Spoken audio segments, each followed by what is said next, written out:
Now then, he has acted alongside his friends Ricky Gervais and Stephen Merchant. He's travelled the world and complained about most of it, and fronted his own shows for Sky One. Now, Karl Pilkington has a new book out. Karl, hello. All right, How are you, how's Karl? it going? Good. Afternoon. Nice to talk Nice to you. to talk to you. Oh, thanks for having me on. Karl, you've had your head in your hands ever since you sat down. What's up? We keep it. No, I'm just sort of trying to make sense of what's being said here. All these problems with mobile phones and everything. Welcome to our world. You're getting in too deep, Karl. I tell you. No, I like Five Live. Oh, Don't good. always catch this one. It's normally Nikki and Rachel. Rachel In the all. morning. She had a kid yet? Yes, she has. All good. All right, good one. Yeah, nice one. So tell us about how much of this is you moaning and how much of it is you discovering stuff about your life. It's not. I mean, the moaning thing, he's sort of clinging on to me. I don't think I moan that much, to be honest. I probably moan bog standard amount. You probably do your fair share of it. Yeah. It's what we do, innit? Especially English. So I'd say it's not really moaning. It's just I've been travelling about the world, looking at various topics and situations and lifestyles that people choose to, go along with, and it's just me writing about it. You've got some great headings here. So there's art, identity, how to live your life, the body, waste and time. You got rid of a few along the way, didn't you? You were going to have food. I was going to have food as one, but I just thought for TV, because it's from the TV series, it's kind of that, but more, if you know what I mean. With telly, you've only got so much time to fill, whereas the book's like fleshed out, more pages, more stuff to say. So, yeah, with food, we didn't do it because, one, there's too many food programmes on the telly anyway. Isn't there? You can't. I think probably could blame that for all the obesity at the minute. You can't turn the telly on without seeing a cake. So And I you, just did thought, you lose don't need that. intelligence as well? I did, yeah. Is that true, that story about the ape? Yeah, that was. It was meant to be an episode just all about intelligence. I wanted to work out, because I'm not the brightest, I'm not the daftest. I don't think, I know I did a program called Idiot Abroad, but I don't class myself as an idiot. I'd say I'm sort of probably above the middle line of, I'm above average.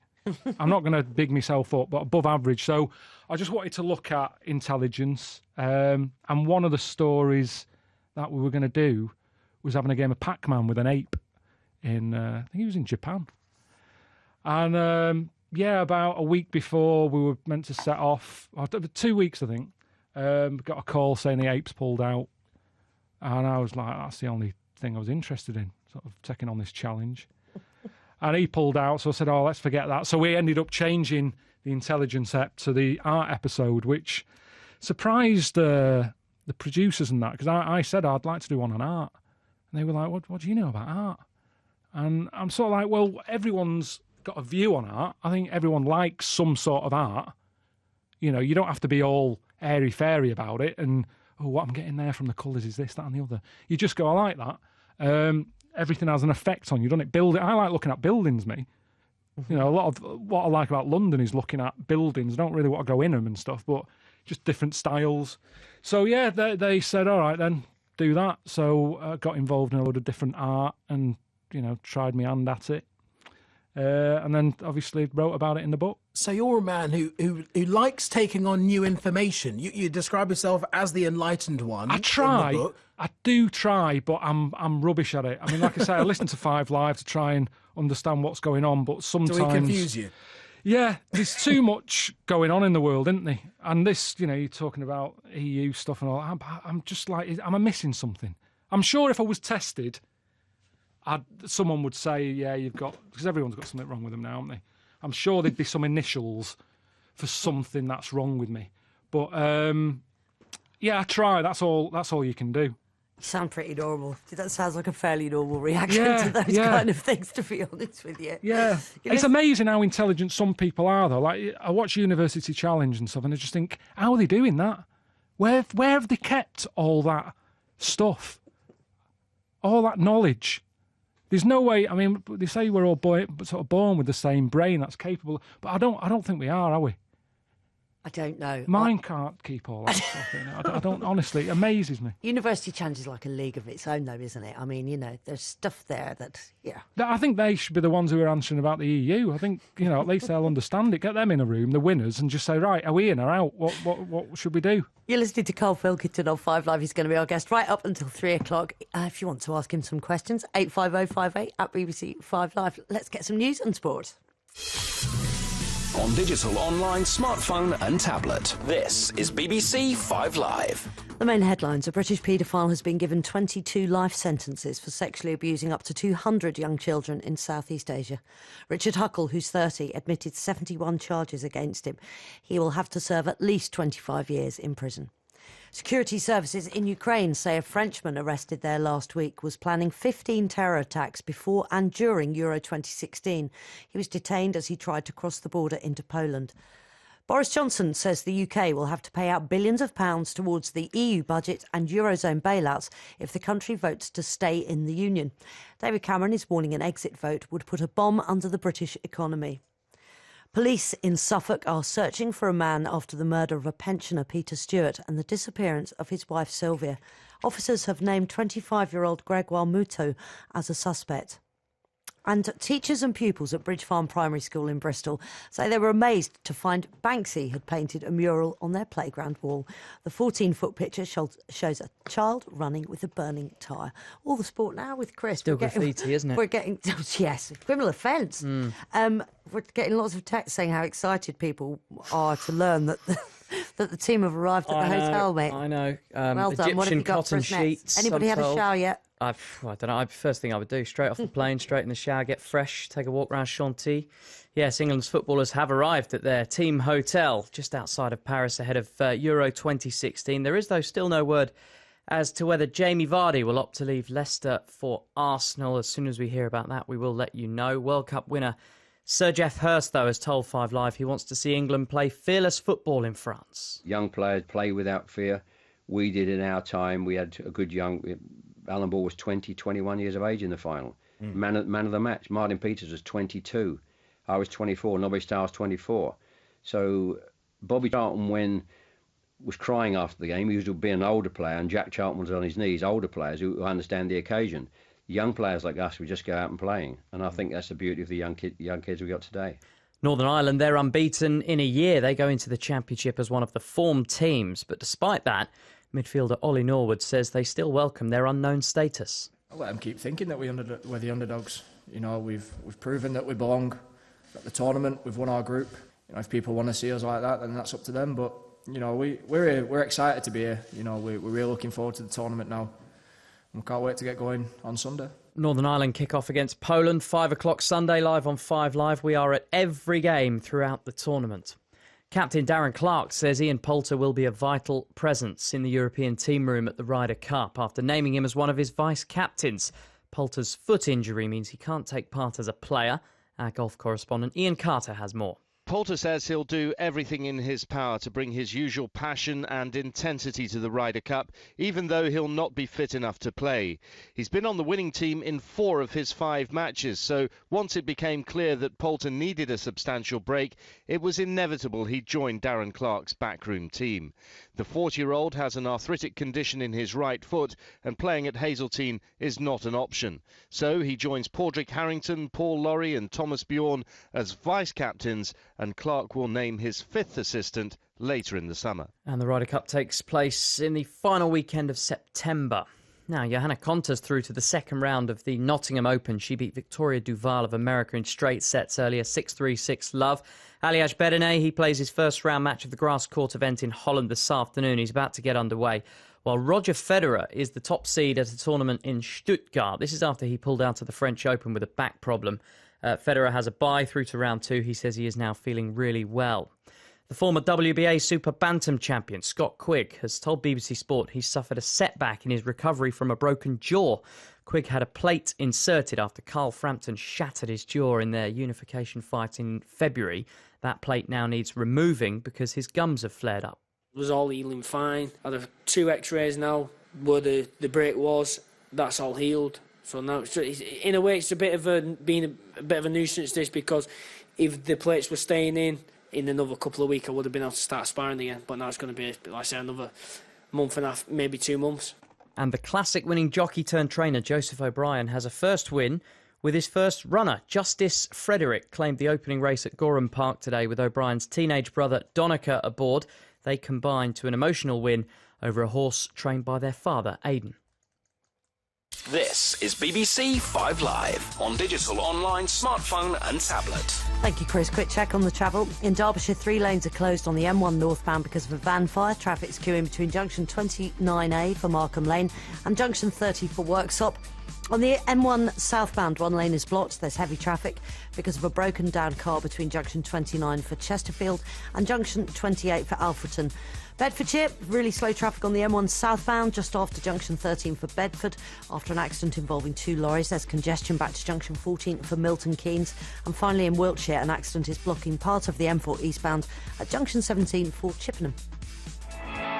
BBC Digital Radio is home to an extraordinary summer of sport. Get the football. Towards the penalty spot where it's headed down, and it is deflected in. The games in Rio. Just about 8 kilometres to go. The gold medal is his. And Wimbledon. He's found the sideline. Extraordinary tennis. Wherever you are, download the BBC iPlayer radio app to your smartphone and get all your favourite stations plus lots of extra stations right there in your pocket. Download the BBC iPlayer radio app.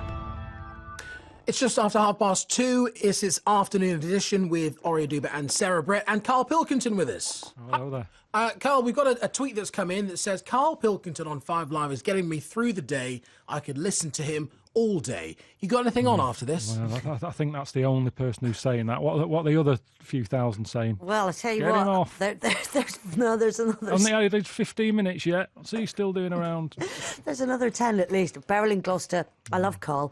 I'm just smiling to myself listening to his voice. He doesn't know how funny and great he is. Good luck to him. Nice. That is nice, isn't it? It is nice, yeah. Robbie in Newcastle says, an idiot abroad. How do you really feel when Ricky winds you up on the phone?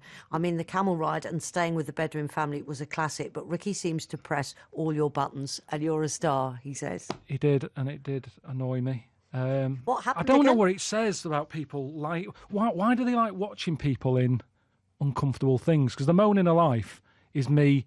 It's funny. People went, I can't be doing with him. He's always moaning. He's getting to travel the world. He's moaning. And then I sort of do moaning of life where I enjoy it a bit more because I'm doing nicer things and I'm staying in hotels with, clean bedding. So I'm a lot happier. Mm-hmm. And yet people go, I preferred it when he moans.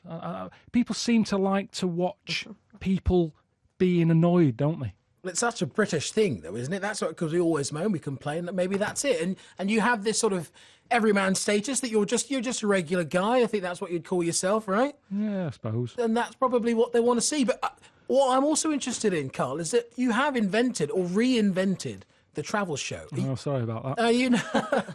But it was a very popular show, a very popular genre of show. And now it's anyone's going out making them, isn't it? But now it's very popular to see, if you like, just taking the first title of the first travel show, Idiots Abroad, in that way. So no, there is. Are you aware of how popular that is as a form of television? Well, I reckon that's why Heathrow are making a new runway, because the amount of sort of Z-listers going out now, travelling about. I mean, you can't go to the airport. It's like going in the Ivy or something, the amount of celebs who are knocking around, all travelling around everywhere. So, I do feel sometimes like I'm a bit responsible for all this sort of rubbish telly. And, I know it's not Palin. I know it's not as good as that, but schools are showing it to the kids. Are they? Yeah, it's a way of getting a little bit of education about different countries out there and stuff. I've heard that. So I know you said, listen, the way you said that, like, are they? But yeah, I mean, I do get people coming up going, the reason I went to visit the Great Wall of China is because I wanted to see if it really was like that. And so, I mean, it's good that makes me proud. James in Dalston says exactly that. He says, I don't want to ask Karl Pilkington anything, but he seems to have my attitude to life. After a serious stroke, a walk in a city and absorbing it has been my method of recovery. What's the first thing that you do when you get off the plane, if it's just you travelling in a place? What do you want to do first? What, when I get home? No, as an experienced traveller, when you arrive somewhere. Normally, with the filming, it's all about the cost of making that programme. So there's not like, this isn't Judith Chambers' days where, it's, it might have been, you go to the hotel and have your feet rubbed and we'll see you in 2 days. When I land, we're off. We are going to the first thing and we get on with it. So, yeah, there's no... it depends. I don't have like a... What's the word? Like a routine to get me ready or anything. You land, you get your bag, and you're off. It's not glamorous then. Oh, honest to God, it really isn't. But I remember I met Michael Palin once because he had a book out at the same time as me, and we were chatting about it. And he said, "Oh, you don't like it, do you?" And I moaned about certain things. He went, "I know." He said, "I feel the same way about it, but people won't understand. So you're better off not moaning about it because people will go, you're really lucky. You could be working, in a pit or whatever." Well, you did something quite similar to that. You ended up being in a huge suit, working in a sewage pipe for this book. Oh yeah, in one of them. Yeah, in the program. Yeah, it was the waste episode, and it's in Mexico where all the drains are open. So soon as you land in sort of Mexico City, that's one of the things that hits you first: the noise and the smell, because all the sewers are open, and it's a fella's job to go into the drains and unclog them of all sorts of, everything you can imagine. He goes down there and has to unblock it. If it weren't for him, the city would just be flooded with gunge. So it's proper, it's not just messing about. I'm looking at topics that it is a big problem, isn't it? Waste. What do you do with it all? We're creating loads and loads. How often do you empty your recycling bin? All the time. And where's it all go? You see, you forget about it, don't you? Know. Once you've put it in that bin, not my problem anymore. And it was just looking at those things and the rubbish that annoys me. Things. I know we need some of it, but there's certain things that annoy me, like party poppers, stuff like that. That makes a mess, and you go, "What was that for? Why have we just made that mess?" It sort of takes longer to get the vac out and vac up than it does for that moment of pleasure of just pulling that thing. So it was looking at waste like that as well, the waste that's unnecessary. You're talking about a completely different book there, I think, Karl. But hey, it's probably already in the writing. Yeah. But are these things that you are bringing to the table? Tell us, in this book, because you're obviously looking at challenge ideas, maybe. It's a bit deeper, if that's what you're getting at. It's a bit deeper than some of your travails in the past. So what is it that you are the most proud of challenging on this journey, on this book? Oh, that's a good one. It's a deep one for you. I'm not going to pretend here. When I set off on these journeys, I'm not a paxman. I know I'm not going to solve the world's problems or anything, but one that I'm looking forward to. I think the one I looked forward to the most, and it's probably did turn out to be my favourite trip, was looking at identity. Mm-hmm. My identity and stuff, because it's something I've never really thought about. I don't, you see celebrities on Who Do You Think You Are, and they find out they had a great granddad who sort of hurt his leg once, and they start crying. And I just think, you didn't know him 5 minutes ago, and you're bawling your eyes out. What's wrong with you? And I could never understand that, because the only people I link myself to really my mum and dad. Anyone past that, it's a bit different time, and I've never thought about my past, the family tree. I don't even talk to people who are alive and are linked to me, so I don't really want to know about people from years ago. So that was my attitude going into it. But then the things we looked at, it was just interesting. Dressing up as a woman was one of them. Dressing up as a woman was in there, yeah. It was a man in Newport Beach in... that's West Coast America, and his name's Rob. Brilliant bloke. If there's one thing that I like about all this, sometimes you meet people who you just get on with and have a nice day out, and he's into dressing up as a woman, but not just like bra and knickers and that. He's got a full bodysuit, rubber suit, so you feel when you feel your body, you feel in the body of a woman. And he got me one of them suits and put it on, and it was a weird day. Do you know when you find yourself in a situation, you go, I never thought this was going to be happening in my life. I used to work as a printer, and I'm here now putting on false breasts and a wig, and a skirt, and I had a really good day. Why did you have a really good day? I don't know. Think? So honestly, I don't know, because I wouldn't have thought that would have been me. But I think his enthusiasm. I think that's what I like. I like meeting people who are really into something that's a little bit weird, but they don't care. It's like they love it. They're not hurting anyone, and they don't care what people think. Because a lot of us just, you do as you're told all the time, don't you? We're all living the same sort of life. There's trends. Everyone's copying the same way of living. And now and again, you meet these people who do something a bit different. And it's what makes life interesting. So I think that rubbed off from him onto me. And yeah, it's probably one of the best things about the job in a way. I'll tell you something. You look so different with hair. Because that's another part of the identity bit, don't you? Yeah. You're like a totally... I know. Well, I'm staying in the office, but you literally, I wouldn't have recognised you. There's a photo Better looking, of you. is that what you're saying? No, I'm just saying you just look different. I mean, this webcam you've got on at the minute, I keep looking up and the light's bouncing off my head and it's making all the lines in my head look like an elephant's knee. But I think at the end of the day, I went on that day out for the having a wig fit. It's not even a wig. It's this thing they've got in America. I think they call it. There's a special word for it. We used to call them toupees, didn't we? Yeah, well, it's not that. You see, they're the things that you just stick on your head. A rug. And everyone knows it's a wig. There's no kidding no one. It sort of sits on the back of your head in an odd way, doesn't it? The join doesn't work. The colours don't match.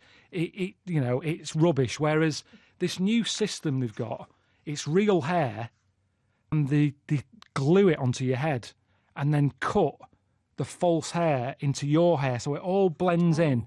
And I've been bald for over 20 years, and when they said this is what you're doing today, I was like, all right, yeah, funny, yeah, see me with a wig on, it's going to look rubbish, and I won't be happy, and it's pointless, and then we can just fly off to wherever else we're going. But I got it on my head, and I loved it. I loved having hair again. I looked better, I felt better for it. I think I would have kept it if it wasn't for my girlfriend sort of going, nah, it looks daft. You look like an old man trying to be trendy. It was all sort of a bit Justin Bieberish. And, but it was wrong, because I went from feeling on top of the world to like just being knocked down when she said that. I mean, it's good in a way because I am bald and she likes me for being bald, but I did like it. It made me realise how important having hair is and how it can really change the way you... I don't know if that means I'm... what's the word when people worry about the looks and they go, oh, that's a bit... It's not like shallow, isn't it? Bit insecure, bit shallow. Bigger problems in the world. You shouldn't be worrying about your parting. But there was something nice about having hair again and changing how I looked and having something to mess with. I used to always sort of... When I did have hair back in the day, I always sort of went like that. It was one of my sort of things that I did. Pushing it back off your forehead. Yeah, just pushing it to one side. It was a bit sort of David Beckham, a bit floppy. Well, it didn't have brilliant hair. It was very fine, flimsy, did nothing. The barber couldn't really ever do much with it. But I had hair. And now it just seems like I've got hair on my toes, on my legs, my back, my lower back, my neck, my ears. And it's just ran out when it gets to the bit where I really want it. I mean, your nails are hair, aren't they? Yeah.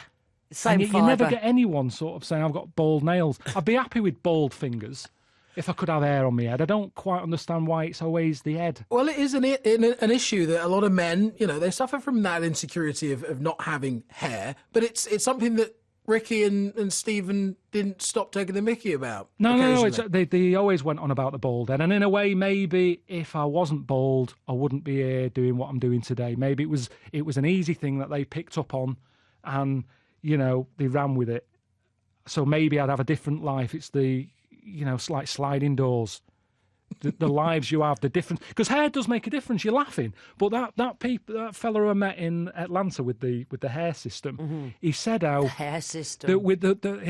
They said that the people who go there and have it done, their lives have been totally changed from having that hair on their head, because you're more confident, which means you're better in interviews, so you do better at jobs, you do better at life, all because of a bit of hair on your head. This is Curtis, isn't it? He says, yeah, Curtis. I didn't notice your eyes before, but it brings out your features, your hair. Yeah, and it did. This wasn't, he didn't have to say it. I could see it. There was a sort of a sparkle in my eyes again. I looked happier. It made me look younger. And I'm not vain, but maybe I'd make more of an effort. You see, the problem is when you're bald, there's probably a lot of bald listeners out there, they can relate to this. There's nothing you can do with your look. You look like this all the time, no matter what you're doing, whether you're out in a forced 12 gale, nothing's moving. You're swimming. You can't, like, knock it back and shake your head with all the air. You can't say, I'm going to a wedding, so I'm going to gel it up and look smart. Actually, today I'm going to go a bit casual and rough it up. There's nothing. This is our look. From the moment I wake up to the moment I go to bed, looking like this every day. And it gets a bit boring, and that rubs off. Because you go, well, I look a bit rubbish. I won't bother buying nicer clothes, because what's the point? You know, it's that sort of polishing a turd thing. I'm wasting my time here. And it has that knock-on effect. So You've been really hard on yourself. it's true. I tell you what, I wouldn't have known all this until I got that hair on my head. So in a way, it might have been the worst thing ever. It might have been. It might have been. Listen, I know you've been asked about this a lot, but so many people are texting about it. You had said in the past that you wouldn't be reuniting with Ricky Gervais again or acting again. Is that true? Well, it's just, I mean, who knows? It might happen. It's just that, God, the amount of stuff we've done together, I don't know. It's like the podcast. I did a book signing yesterday and loads of people were saying, oh, are you doing podcast again? But if we did, I know people would go, oh, they shouldn't have done podcast again. Oh, it's not the same. People always do that, don't they? They wish for stuff, and then when they get it, they go, it's rubbish. Shouldn't have brought it back. Didn't they do it with Dad's Army or something? That's rubbish. So I don't think it's ever good to sort of try and recreate something that was then. You know, we've done about 400 hours of radio stuff. So if that isn't enough for you, you know, you can have too much of a good thing. It's like, do you watch much telly? Yeah. Have you ever seen Mad Men? Yeah. Now, it was great at the beginning, you know, series 1, series 2, but then it's got to a point where I'm watching it. I'm going, what's going on here? Where are you now? To be honest, I've given up on it. I was on series 5 and I just thought, this is like Coronation Street now. We're hitting the same storylines. It rallies again. Go back to it. No, I'm not. I've been that. I've moved on to Wayward Pines. Oh. It's good. It's good. But do you miss it, radio? Because for some people, it's a bit cathartic. It lets you have a little rant. Some guys on the text saying that we should create a daily slot for you on the station. No, they're loving you. No, they're not. I think I enjoyed it. Again, it's that thing of going back, because things have changed a lot in a lot of radio. And I worked in music radio. And when I first started off, I did a nighttime show and I was left to my own devices. No one cared. And I'd just chat away and have the same callers every night, having a chat and all that. And then they go, no, we're changing the format. Now it's more music. You talk twice an hour. And you're thinking, oh, this is rubbish. And I ended up being sort of sacked. So I enjoyed my time in it, but everything's moved on. And I don't want to be one of them people who moans about, keeping a job.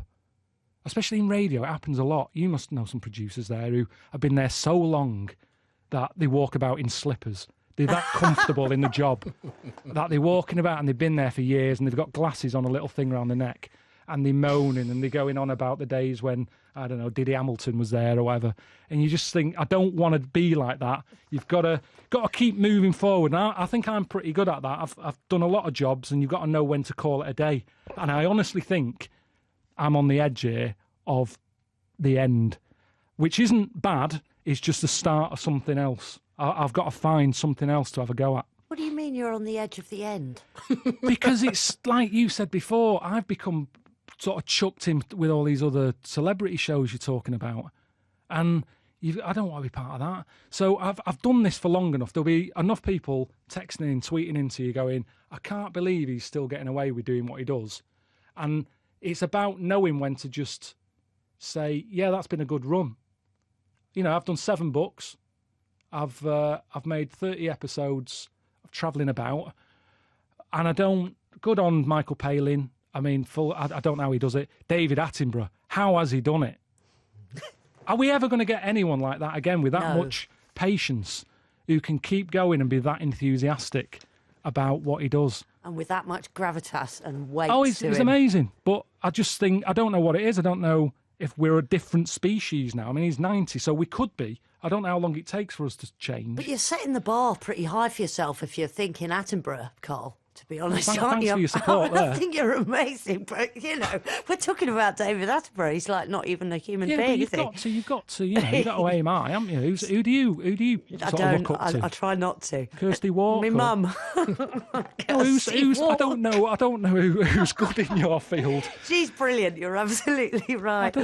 I don't know either. But by saying that, Carl, by saying going back to the beginning of the end kind of thing, were you looking for this new challenge? Are you going to step away from TV, the spotlight? Is it? Yeah, I'd really like it as much as I've enjoyed it and it's paid off the bills and all that. I think I'd prefer to try and do something away from people sort of coming up to me and going, "Oh, what are you doing? Have a picture, have a selfie."